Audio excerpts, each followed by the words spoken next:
সংবাদ সবাইকে স্বাগত জানাচ্ছি। আমি ফিরোজ তোহা। শুরুতেই সংবাদ শিরোনাম। বাংলাদেশের সর্বশেষ গুরুত্বপূর্ণ আপডেট সংবাদে আপনাকে স্বাগত। শুরুতে সংবাদ শিরোনাম, পরে বিস্তারিত। শুরুতেই জানাবো, সারা দেশে বিএনপির আনন্দ মিছিল। টেকনাফ থেকে তেঁতুলিয়া, রূপসা থেকে পাথুরিয়া, তার মানে ৫৭,০০০ বর্গমাইল জুড়েই চলছে উল্লাসের দিল খোলা এক অন্যরকম অনুভূতি খেলা। পতিত শেখ হাসিনা স্বৈরাচারের রাজনৈতিক বিদ্বেষ আইন, আদালতে চুলচেরা বিশ্লেষণ এবং সঠিক তথ্য উপাত্তের অভাবে বিএনপির ভারপ্রাপ্ত চেয়ারম্যান তারেক রহমান সহ ২১ আগস্টের গ্রেনেড হামলা মামলায় সকল আসামি খালাস পায় তৈরি হয়েছে এই আনন্দ উচ্ছ্বাসের ভেলা। এরপর জানিয়ে দিব, অর্থ পাচার আওয়ামী লীগ স্টাইল। আওয়ামী লীগের আমলে অর্থ পাচার নিয়ে তৈরি শ্বেতপত্র প্রতিবেদন রোববার প্রধান উপদেষ্টা ডক্টর মোহাম্মদ ইউনূসের কাছে হস্তান্তর করেছে শ্বেতপত্র প্রণয়ন কমিটি। ওই প্রতিবেদনে বিগত আওয়ামী লীগ সরকার আমলে টাকা পাচারের আনুমানিক এই চিত্র তুলে ধরা হয়েছে। এই নিয়ে উপদেষ্টা আসিফ নজরুল আজ সকালে তার ফেসবুকে একটি পোস্ট দিয়েছেন। এ বিষয়টি আপনাদের সামনে তুলে ধরা হচ্ছে, সঙ্গেই থাকুন। জানাবো, ইসলামী ইন্স্যুরেন্সের হাজার হাজার কোটি টাকা লুট করেছে আওয়ামী লীগের আমলের ঢাকার এমপি সাইদ খোকন। জানাবো, নতুন নির্বাচন কমিশনের প্রথম সভা আজ। নতুন নির্বাচন কমিশনের ইসির প্রথম বৈঠক অনুষ্ঠিত হবে আজ বেলা ১১টায় রাজধানীর আগারগাঁয়ে নির্বাচন কমিশন সচিবালয়ে এই সভাকক্ষে সভা অনুষ্ঠিত হচ্ছে। এদিকে বিদেশি কূটনৈতিকদের আজ ব্রিফ করবেন পররাষ্ট্র উপদেষ্টা। ঢাকায় বিভিন্ন মিশনে দায়িত্বরত বিদেশি কূটনৈতিকদের ব্রিফ করবেন অন্তর্বর্তীকালীন সরকারের পররাষ্ট্র উপদেষ্টা মোহাম্মদ তৌহিদ হোসেন। ব্রিফিংয়ে ধর্মীয় সংখ্যালঘু ইস্যুতে কূটনৈতিকদের অবহিত করার পাশাপাশি ইসকনসহ সাম্প্রদায়িক ঘটনা প্রবাহ প্রসঙ্গ তুলে ধরা হবে। এবং সর্বশেষ জানাবো, বাংলাদেশ প্রসঙ্গ টেনে ভারত সরকারকে ধুয়ে দিলেন কাশ্মীরের নেতা। এবার বাংলাদেশ প্রসঙ্গ টেনে ভারত সরকারকে ধুয়ে দিয়েছেন জম্মু কাশ্মীরের পিপলস ডেমোক্রেট পার্টি পিডিপির প্রধান ও সাবেক মুখ্যমন্ত্রী মাহবুবা মুফতি। আজ জম্মুতে সাংবাদিকদের কাছে সম্প্রতি উত্তরপ্রদেশের সাম্ভালে মসজিদকে ঘিরে সহিংসতার বিষয়ে প্রতিক্রিয়া জানান তিনি। বাংলাদেশ ও ভারতে যদি সংখ্যালঘুদের সঙ্গে এই আচরণ করা হয় তবে দুই দেশের মধ্যে পার্থক্য কোথায়? আমি কোনো পার্থক্য খুঁজে পাই না। জম্মু কাশ্মীরের সাবেক এই মুখ্যমন্ত্রী বলেন, আমি আজ আশঙ্কা করছি ১৯৪৭ সালে পরিস্থিতির দিকে আমাদের ঠেলে দেয়া হচ্ছে। যুবকেরা যখন চাকরির কথা বলে তখন তারা তা পায় না। ভালো হাসপাতালে, শিক্ষা ব্যবস্থা কোনোটি আমাদের দেশে নেই। রাস্তার অবস্থা উন্নত হচ্ছে না। মন্দির খোঁজার জন্য মসজিদ ভাঙার চেষ্টা করা হচ্ছে। এটি সমর্থন করছে নরেন্দ্র মোদী। প্রিয় দর্শক, এতক্ষণ শুনছিলেন সংবাদ শিরোনাম, এবারে বিস্তারিত। তবে তার আগে বন্ধুরা, অনুরোধ থাকবে সংবাদটিতে একটি লাইক দিন। এই চ্যানেলে আপনি নতুন হয়ে থাকলে আমাদের সংবাদটি দেখতে দেখতে চ্যানেলটি সাবস্ক্রাইব করে রাখুন। কমেন্ট করে আপনার মূল্যবান মতামত জানিয়ে দিন। এবারে বিস্তারিত।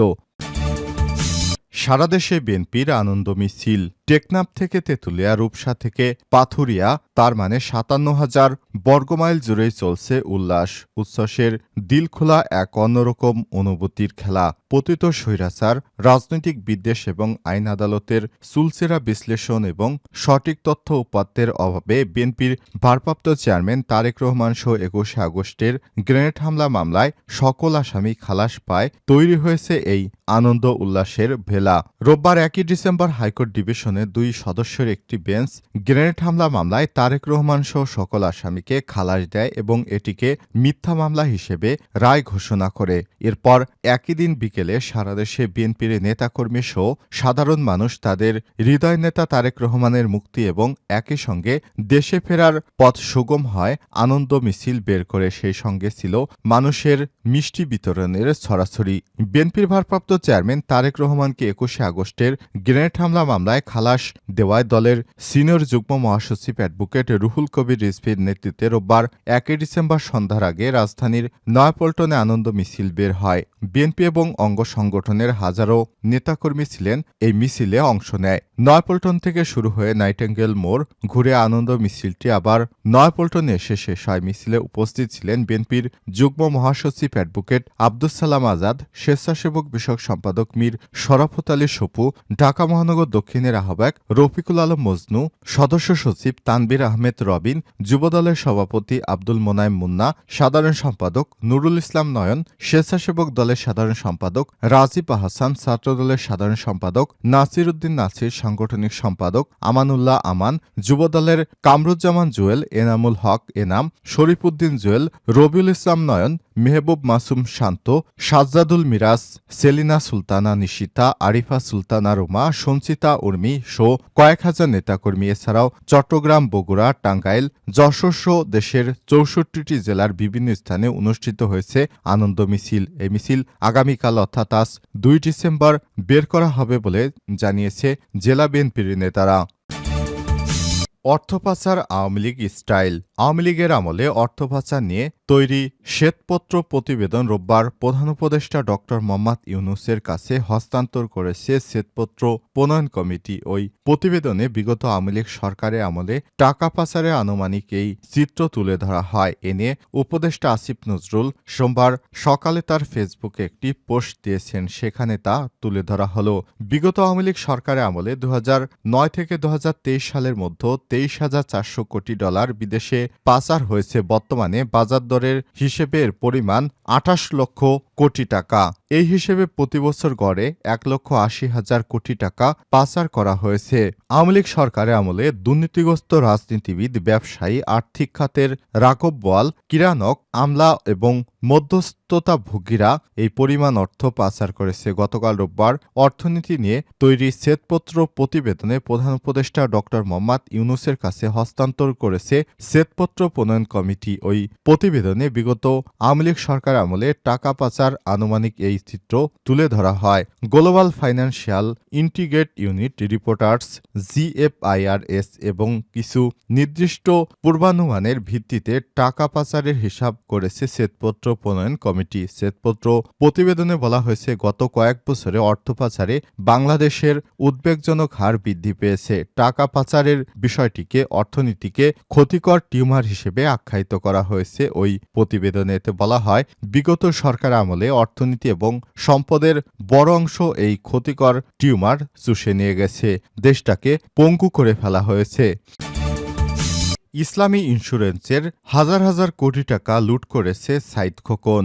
ঢাকা দক্ষিণ সিটি কর্পোরেশন ডিএসসিসির সাবেক মেয়র সাইদ খোকনের বিরুদ্ধে ইসলামী ইন্স্যুরেন্সের শত কোটি টাকা লোপাটের অভিযোগ উঠেছে। আওয়ামী লীগ সরকারের ক্ষমতার দাপটে নিজ স্ত্রী, ২ মেয়ে, আপন বোন এবং বোনের জামাই আরও ২ জনসহ নিজ পরিবারের মোট ৮ জনকে পরিচালক করে কোম্পানিকে লুটপাটের ক্ষেত্র বানিয়েছে। ৮ জন উদ্যোক্তা পরিচালককে সরিয়ে পরিবারের ৮ সদস্যকে করেছে পরিচালক। এভাবেই সাইদ খোকন প্রতিষ্ঠানটিকে কুক্ষিগত করে শত শত কোটি টাকা লুটপাট করেছে বলে বিতাড়িত পরিচালকরা অভিযোগ করেছে। তারা বলছে, সাইদ খোকনকে দুদকের জিজ্ঞাসাবাদ করা প্রয়োজন। প্রতিষ্ঠানের নথি পরীক্ষা করলেই তার বিরুদ্ধে হাজার হাজার কোটি টাকার দুর্নীতি প্রমাণ পাওয়া যাবে। গত ৫ই আগস্ট শেখ হাসিনা পালানোর পর আওয়ামী লীগ ও অন্যান্য নেতাদের মধ্যে সাইদ খোকনও আত্মগোপনে চলে যায় সপরিবারে। এরপর থেকে আর তাকে প্রকাশ্যে দেখা যাচ্ছে না। জানা গেছে, সাবেক মেয়র সাইদ খোকন নিজে অস্ট্রেলিয়ার নাগরিক এবং অন্তত ১১টি দেশে রয়েছে বিলাসবহুল বাড়ি। তবে হাসিনার হঠাৎ পলায়নে তিনি আর দেশ ছেড়ে পলায়ন করতে পারেননি। সংশ্লিষ্ট সূত্র থেকে জানা গেছে, ইসলামী ইন্স্যুরেন্স বাংলাদেশ লিমিটেডের ২০০০ সালে নিবন্ধিত একটি সাধারণ বীমা প্রতিষ্ঠান। দেশের প্রথম শরিয়াভিত্তিক কোম্পানি হিসেবে এটি ২০০৯ সালে পুঁজিবাজারে তালিকাভুক্ত হয়। প্রতিষ্ঠার পর থেকে প্রতিষ্ঠানটিকে একটি পরিচালিত হয়ে আসছিল। স্বল্প সময়ের ব্যবধানে গ্রাহকের আস্থা অর্জনের পাশাপাশি আশানুরূপ প্রিমিয়ামও দিয়েছে গ্রাহকদের। অভিযোগ উঠেছে, ডিএসসিসির সাবেক মেয়র, ঢাকা ৬ আসনের সাবেক এমপি সাইদ খোকন ২০১২ সালে জোরপূর্বক অনিয়মতান্ত্রিকভাবে আগের চেয়ারম্যান তোফাজ্জল হোসেনকে দায়িত্ব থেকে অব্যাহতি দিয়ে নিজেই ইসলামী ইন্স্যুরেন্সের চেয়ারম্যান পদে অধিষ্ঠিত হন। দীর্ঘ ১২ বছরের নির্বাচন ছাড়াই বেআইনিভাবে তিনি এই পদে বহাল থেকে নানা দুর্নীতি এবং অনিয়ম করেছেন। এভাবেই সেখান থেকে লুটপাট করেছেন হাজার হাজার কোটি টাকা। এখন এই গ্রাহকদের টাকাগুলো অর্থগুলো ফেরত দিতে পারছে না কোম্পানিটি। নতুন নির্বাচন কমিশনের প্রথম সভা আজ। নতুন নির্বাচন কমিশন ইসি প্রথমে বৈঠক অনুষ্ঠিত হবে আজ সোমবার 2 ডিসেম্বর বেলা 11টায় আগারগাঁওয়ে নির্বাচন কমিশন সচিবালয়ে প্রধান নির্বাচন কমিশনার সিসি সভাকক্ষে সভা হবে। সভায় ভোটার তালিকা হালনাগাদ সহ বিভিন্ন বিষয়ে সিদ্ধান্ত আসতে পারে। সভায় প্রাধান্য পাবে যেসব এজেন্ডা সমূহ নির্বাচন কমিশন কার্যপ্রণালী বিধিবিধান 2010-এর বিধি 3/2-এর বিধান অনুযায়ী কমিশনের বিভিন্ন কার্যক্রম নিষ্পেষণের জন্য 4 জন মাননীয় নির্বাচন কমিশনারের নেতৃত্বে পৃথক 4টি কমিশন গঠন, ভোটার তালিকা হালনাগাদ কর্মসূচি প্রণয়ন, জাতীয় সংসদের সীমানা নির্ধারণ সংক্রান্ত প্রাপ্ত আপত্তিসমূহের বিষয়ে মাননীয় কমিশনকে অবহিতকরণ এবং বিবিধ। এর আগে প্রধান নির্বাচন কমিশনার হিসেবে সাবেক সচিব AM নাসির উদ্দিন নিয়োগ পান। এছাড়াও নির্বাচন কমিশনার পদে যে 4 জন নিয়োগ পান তারা হলেন অবসরপ্রাপ্ত অতিরিক্ত সচিব মোহাম্মদ আনোয়ারুল ইসলাম সরকার, অবসরপ্রাপ্ত জেলা এবং দায়রা জজ আব্দুর রহমান মাসুদ, অবসরপ্রাপ্ত যুগ্ম সচিব তহমিদা আহমেদ এবং ব্রিগেডিয়ার জেনারেল অবসরপ্রাপ্ত আবুল ফজল মোহাম্মদ সানাউল্লাহ।